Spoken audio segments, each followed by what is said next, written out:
నమస్తే welcome to Zee news afternoon bulletin నేను Manisri bulletin ముందుగా హెడ్లైన్స్ చూద్దాం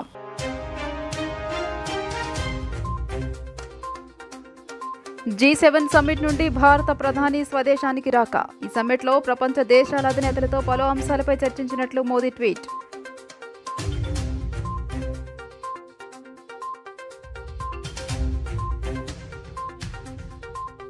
విజయవాడ వాసులకు air India good news Gannavaram విమానాశ్రయం నుంచి ముంబైకి విమాన సర్వీసులు నేటి నుంచి ప్రారంభం వాణిజ్య రాజధాని ముంబైకి విజయవాడ నుంచి సర్వీసులు ప్రారంభం కావడంతో ప్రజలు హర్షం వ్యక్తం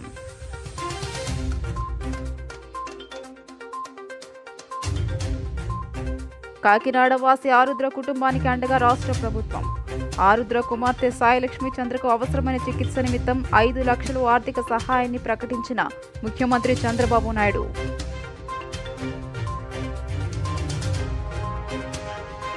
నాగార్జున సాగర్ అంతర్రాష్ట్ర చెక్పోస్టు వద్ద తనిఖీలు పోలీసుల అదుపులో 3 నిందితులు కర్ణాటకకు చెందిన వ్యక్తులతో లావాదేవీలు 32 కిలోల 19 ప్యాకెట్ల గంజాయి స్వాధీనం ఇటలీలో G7 సమ్మిట్కు హాజరైన భారత ప్రధాని నరేంద్ర మోదీతో ఆ దేశ ప్రధానమంత్రి జార్జియా మెలోనీ సెల్ఫీ తీసుకున్నారు. ఈ సమ్మిట్లో ప్రపంచంలోని వివిధ దేశాల అధినేతలతో పలు అంశాలపై చర్చించినట్లు ప్రధాని మోదీ ట్వీట్ చేశారు. భవిష్యత్తు తరాలకు మెరుగైన ప్రపంచాన్ని సృష్టించడమే తమ లక్ష్యమని పేర్కొన్నారు. కాసేపటి క్రితం ఆయన ఇటలీ నుంచి ఢిల్లీకి చేరుకున్నారు.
దివ్యాంగురాలైన ఆరుద్ర కుమార్తె సాయిలక్ష్మి చంద్రకు అవసరమైన చికిత్స అందించేందుకు 5 లక్షల ఆర్థిక సాయాన్ని ముఖ్యమంత్రి చంద్రబాబు నాయుడు ప్రకటించారు.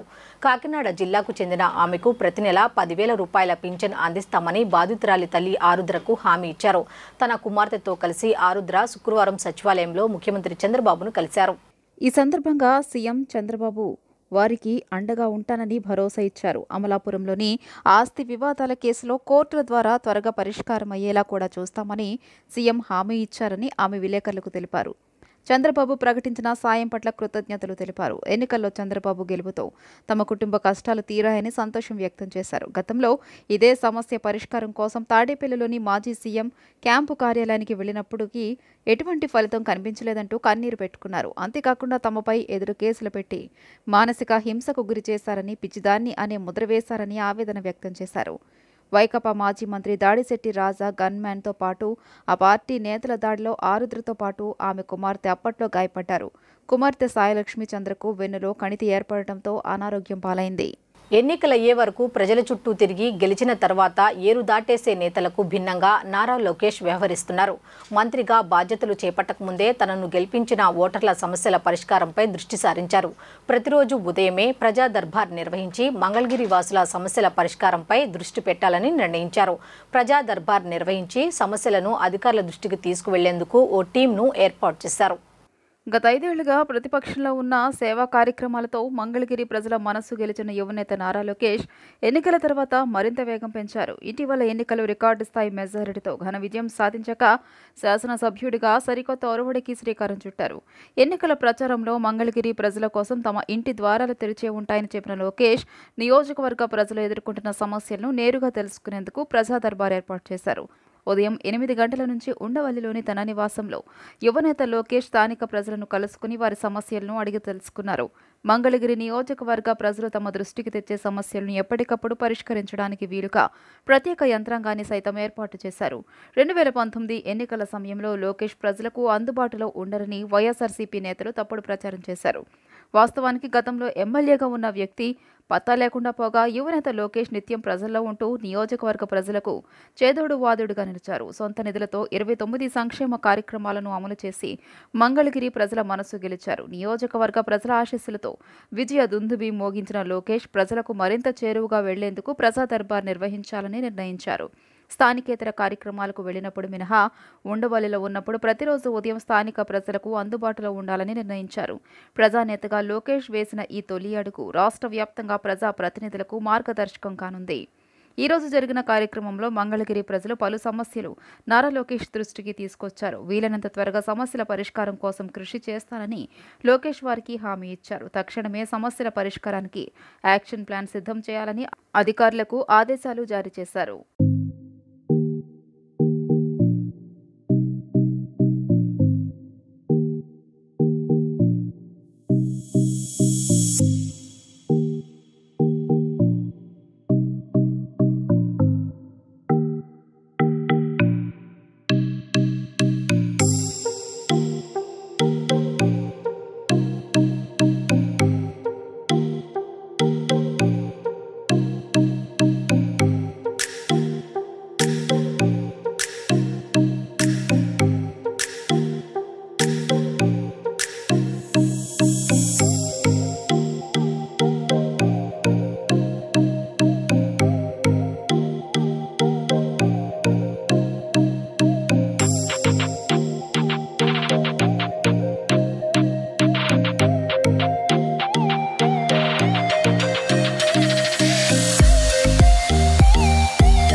రాష్ట్ర కేబినెట్ కూర్పు అద్భుతంగా ఉందని టీడీపీ మాజీ మంత్రి ఎమ్మెల్సీ రామకృష్ణుడు అన్నారు.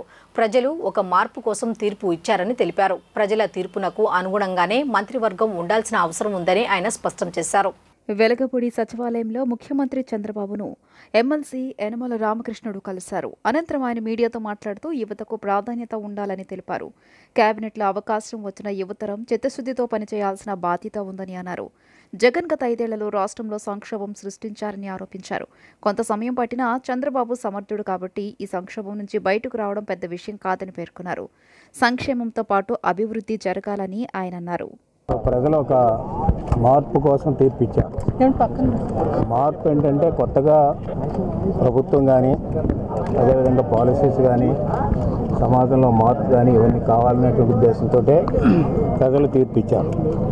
ఆ తీర్పుకు అనుగుణంగా ఉండవలసినటువంటి అవసరం ఉందా మంత్రివర్గం కూడా.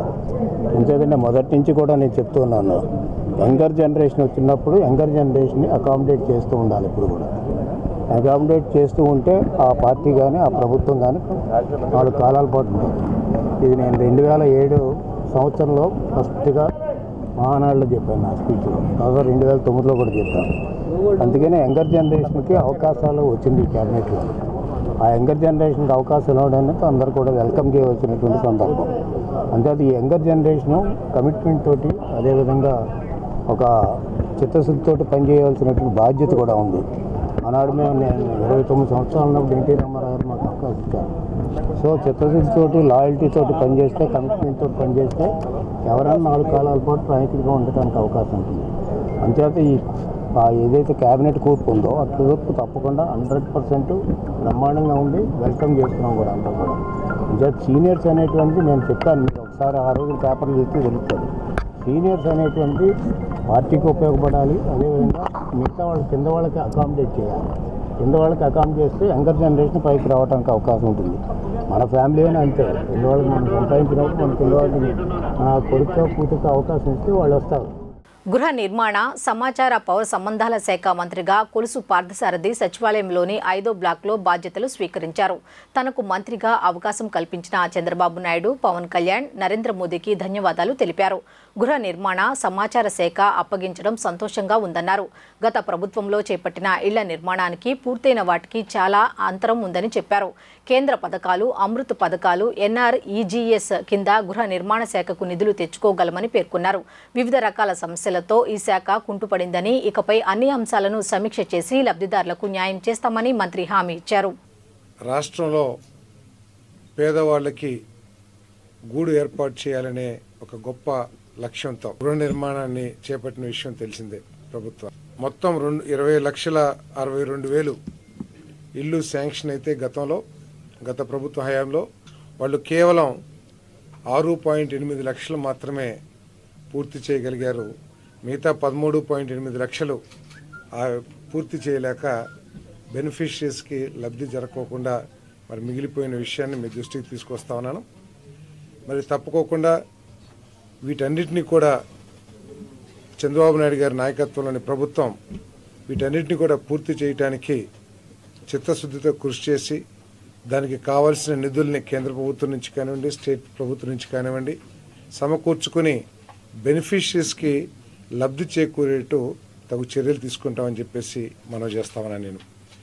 మరి ఈ కాలనీస్లో ఇన్ఫ్రాస్ట్రక్చర్ ఏర్పాటు చేయడానికి మరి JJM కానివ్వండి, లేదా అమృత్ కేంద్ర ప్రభుత్వ స్కీమ్స్ ఏదైతే ఉన్నాయో అమృత్ స్కీమ్స్, ఆ స్కీమ్స్లో అర్బన్ గృహ నిర్మాణానికి, అదేవిధంగా NRGS కింద రూరల్ గృహ నిర్మాణానికి నిధులు తీసుకొచ్చుకునే అవకాశం ఉంది. కాబట్టి ఎక్కువగా పనిచేసి, ఎక్కువగా అభివృద్ధి చేసి, ఎక్కువగా నిధుల్ని రాబట్టడానికి కేంద్ర ప్రభుత్వం నుంచి మరి మేమంతా కూడా హౌసింగ్ డిపార్ట్మెంట్ అంతా కూడా ప్రయత్నం చేస్తామని చెప్పేసి మనం చేస్తామని. తమ ప్రభుత్వం సృష్టించిన సంపదను దోచుకున్న గజదొంగ వైఎస్ జగన్మోహన్ రెడ్డి అని టీడీపీ మాజీ ఎమ్మెల్సీ బుద్దా వెంకన్న ఆరోపించారు.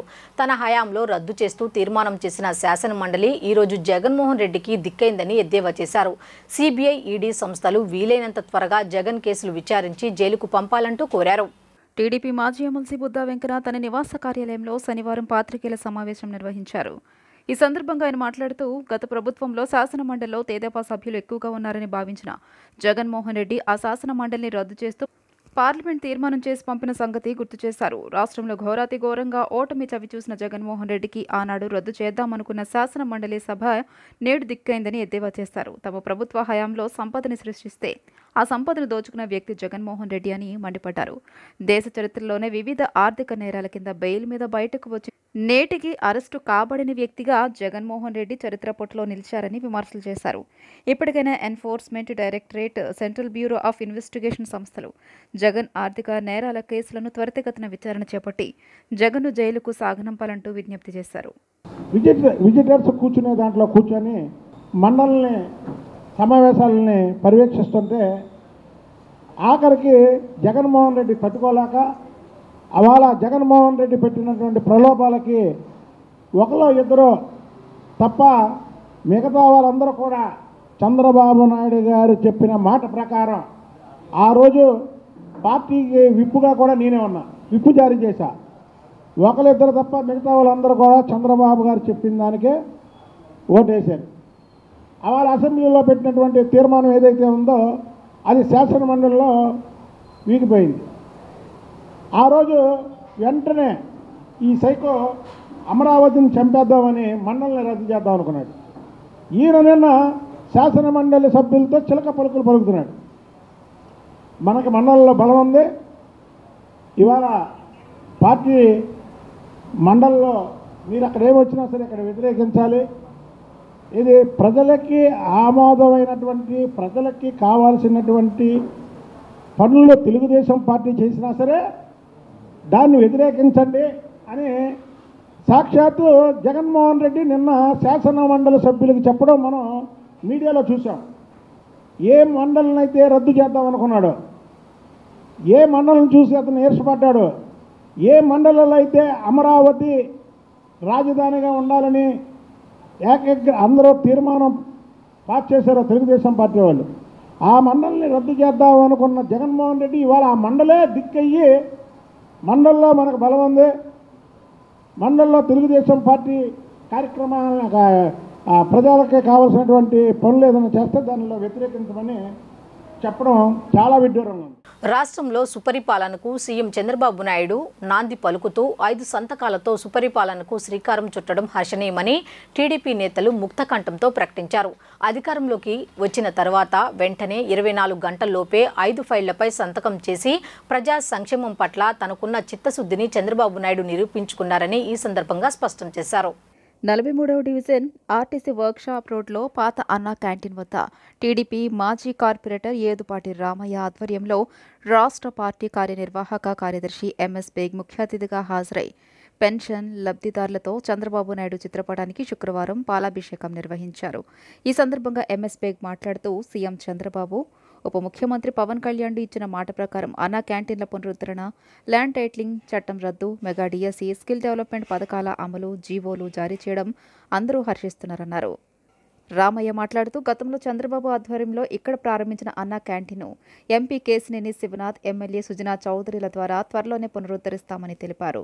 పశ్చిమ టీడీపీ నియోజకవర్గ సమన్వయకర్త సారేపల్లి వెంకట రాధాకృష్ణ, నెలకుర్తి వెంకట్రావు, స్రవంతి, శివశర్మ, బబ్బూరి శ్రీనివాస్, దేవర సాయి సుధాకర్, బోరా కనకరావు, దేవరకొండ చక్రవర్తి, సురేష్, మల్లెబోయిన కొండలు పాల్గొన్నారు.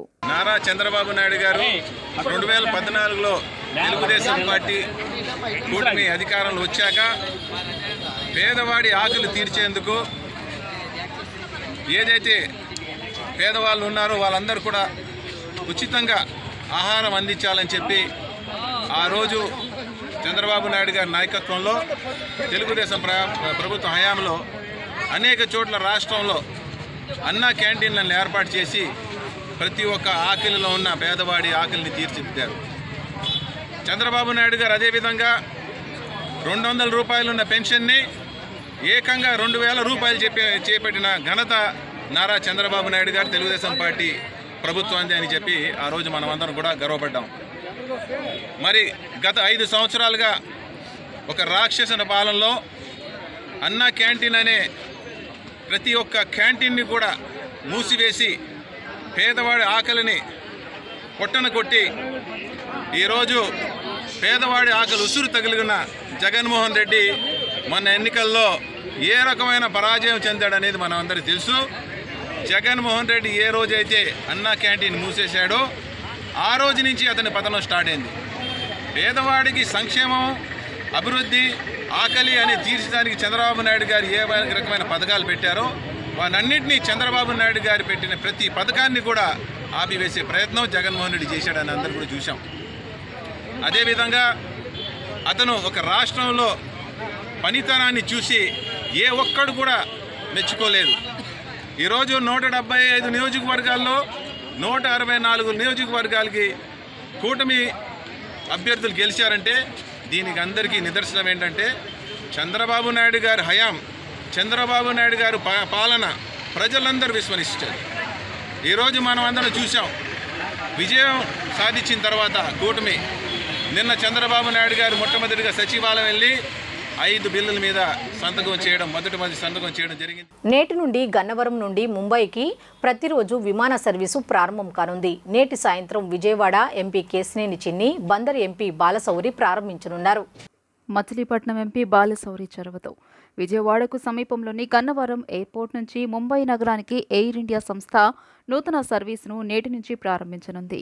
ఎంపీ బాలశౌరి ఎయిర్పోర్ట్ అథారిటీ చైర్మన్గా ఉన్న సమయంలో గతంలో పలుమార్లు విజయవాడ నుంచి ముంబై నగరానికి విమాన సర్వీసు ఏర్పాటు చేయాలని సంబంధిత మంత్రిని, అధికారులను కలిశారు. వినతి పత్రాలు అందజేశారు. ఈ మేరకు తాజాగా కేంద్ర ప్రభుత్వం ఆదేశాలు జారీ చేయడంతో నేడు గన్నవరం నుంచి ముంబై నగరానికి విమాన సర్వీసు ప్రారంభం కానున్నట్లు బాలశౌరి కార్యాలయం నుంచి శుక్రవారం ప్రకటన విడుదల చేశారు. ఈ సందర్భంగా కోరిన వెంటనే విమాన సర్వీసు మంజూరు చేయించిన కేంద్ర ప్రభుత్వ పౌర విమానయాన శాఖకు ఎంపీ బాలశౌరి ధన్యవాదాలు తెలియజేశారు.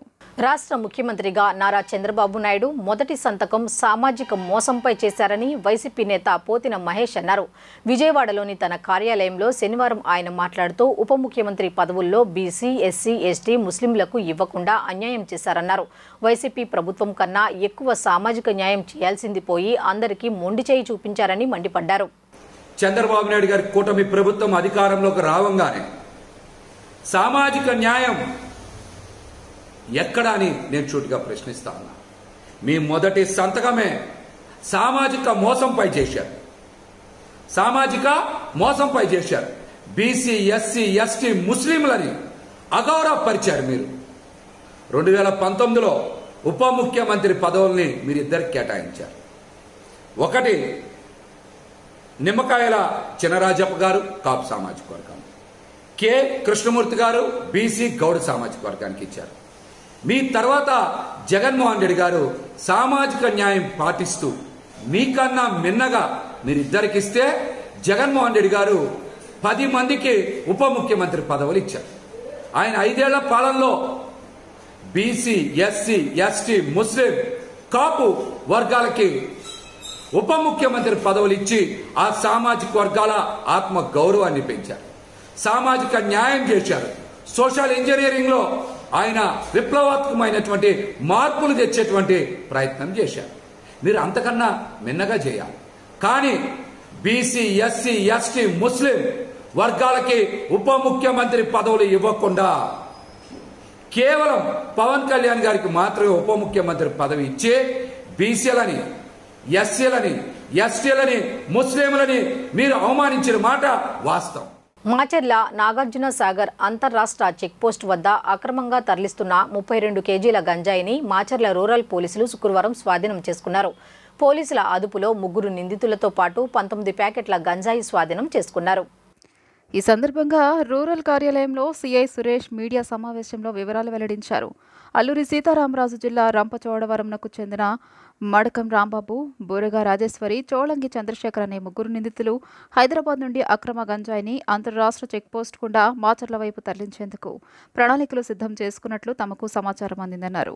రాబడిన సమాచారం మేరకు గంజాయి లభ్యమైందన్నారు. నిందితులను అదుపులోకి తీసుకుని 19 ప్యాకెట్ల గంజాయిని స్వాధీనం చేసుకున్నామన్నారు. దీని విలువ సుమారు 3 లక్షల రూపాయల వరకు ఉంటుందన్నారు. 3 నిందితులు అక్రమంగా తరలించే గంజాయిను కర్ణాటకకు చెందిన కొంతమంది వ్యక్తులతో వ్యాపార లావాదేవీలు నిర్వహిస్తున్నట్లు తమ ఎంక్వైరీలో తేలిందన్నారు. సదరు వ్యక్తులపై పోలీసు నిఘా ఏర్పాటు చేశామన్నారు. ఘటనలో పట్టుబడ్డ నిందితులపై కేసు నమోదు చేసి రిమాండ్కు తరలించనున్నట్లు ఆయన తెలియజేశారు. వాహనాన్ని గంజాయిని స్వాధీనం చేసుకున్నామన్నారు. మధ్యాహ్నం 2 గంటల సమయంలో సాధారణ తనిఖీల భాగంగా నాగార్జున చెక్పోస్ట్ దగ్గర తనిఖీలు నిర్వహిస్తుండగా మాకు అనుమానాస్పదంగా ఒక కారు కనిపించింది. ఆ కారు నెంబరు KA03MD2710. పోర్టుకాల్లో మమ్మల్ని చూసి వాళ్ళు కారు పరిగెత్తుంటే మేము పట్టుకొని వాళ్ళు ఎవరంటే మడకం రాంబాబు, ఈ రంపచోడవరం మండలం, సీతపల్లి, అల్లూరి సీతారామరాజు జిల్లా, అలాగే బురుగు రాజేశ్వరి, అలాగే చోళంగి చంద్రశేఖర్, వీళ్ళు 3 అనుమానాస్పదంగా ఉంటే వాళ్ళు విచారిస్తే వాళ్ళు రంపచోడవరం నుంచి గంజాయి తీసుకొని వాళ్ళు మదనపల్లి వైపు వెళ్ళి అక్కడ కర్ణాటకలో దీన్ని అమ్ముతారని తెలిసింది. అందులో భాగంగా వాళ్ళ కాడి నుంచి మేము సుమారు 32 కిలోలు గంజాయిని స్వాధీనం చేసుకున్నాము. వాళ్ళ మీద కేసు రిజిస్టర్ చేసి వాళ్ళని అరెస్ట్ చేసి కోర్టులో ప్రొడ్యూస్ చేశారు. వార్తలు ముగించే ముందు హెడ్లైన్స్ మరోసారి చూద్దాం.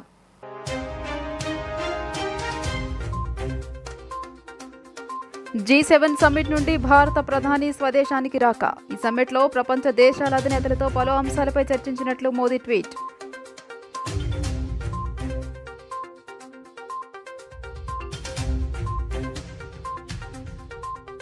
విజయవాడ వాసులకు air India good news. Gannavaram విమానాశ్రయం నుంచి ముంబైకి విమాన సర్వీసులు నేటి నుంచి ప్రారంభం. వాణిజ్య రాజధాని ముంబైకి విజయవాడ నుంచి సర్వీసులు ప్రారంభం కావడంతో ప్రజలు హర్షం వ్యక్తం.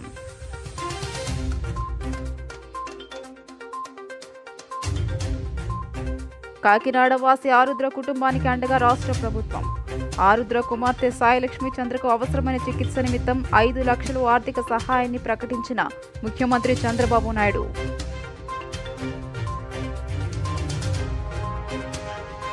నాగార్జున సాగర్ అంతర్రాష్ట్ర చెక్పోస్టు వద్ద తనిఖీలు. పోలీసుల అదుపులో 3 నిందితులు. కర్ణాటకకు చెందిన వ్యక్తులతో లావాదేవీలు. 32 కిలోల 19 ప్యాకెట్ల గంజాయి స్వాధీనం. ఈ వార్తలు ఇంతటితో సమాప్తం. తిరిగి రాత్రి 7:30 బులెటిన్లో కలుద్దాం. అంతవరకు సెలవు. నమస్కారం.